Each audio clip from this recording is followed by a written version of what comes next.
ঢাকা উত্তর সিটি কর্পোরেশনের আমিনবাজার ও দক্ষিণের মাতুয়াইলে বর্জ্য থেকে বিদ্যুৎ উৎপাদনের দুটি প্রকল্প নিয়ে বৈঠক করেছেন প্রধানমন্ত্রী তারেক রহমান। রোববার সকালে সচিবালয়ে মন্ত্রিপরিষদ বিভাগের সভাকক্ষে এ বৈঠক অনুষ্ঠিত হয়।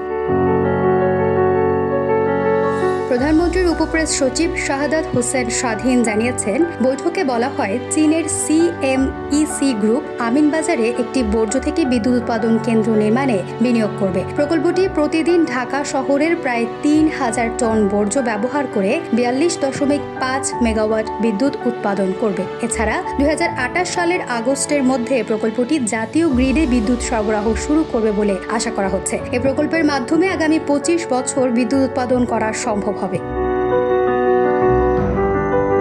তিনি আরও জানান, অন্যদিকে দক্ষিণ কোরিয়ার B&F কোম্পানি ঢাকা দক্ষিণ সিটির মাতুয়াইলে একটি বর্জ্য ব্যবস্থাপনা ও বিদ্যুৎ উৎপাদন প্রকল্প বাস্তবায়ন করবেন। এ প্রকল্পের মাধ্যমে বছরে বর্জ্য থেকে প্রায় ১৫,০০০ টন মিথেন গ্যাস উৎপাদন হবে, যা থেকে বছরে প্রায় ৮১,০০০ মেগাওয়াট ঘণ্টা বিদ্যুৎ উৎপাদন করা হবে। এটি দৈনিক প্রায় ২২১ মেগাওয়াট ঘণ্টা বিদ্যুৎ উৎপাদনের সমতুল্য।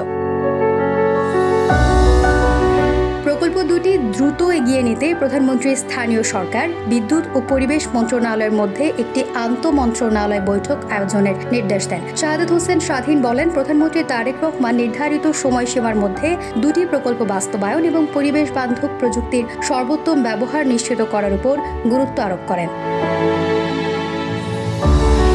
তিনি বলেন, বৈঠকে প্রধানমন্ত্রী ঢাকার লেকগুলো পুনরুদ্ধার এবং পরিচ্ছন্ন রাখা এবং বাসাবাড়ি ও বাণিজ্যিক প্রতিষ্ঠানে সুয়ারেজ ট্রিটমেন্ট প্ল্যান্ট স্থাপনের বিষয়ে কয়েকটি উপস্থাপনা পর্যালোচনা করেন।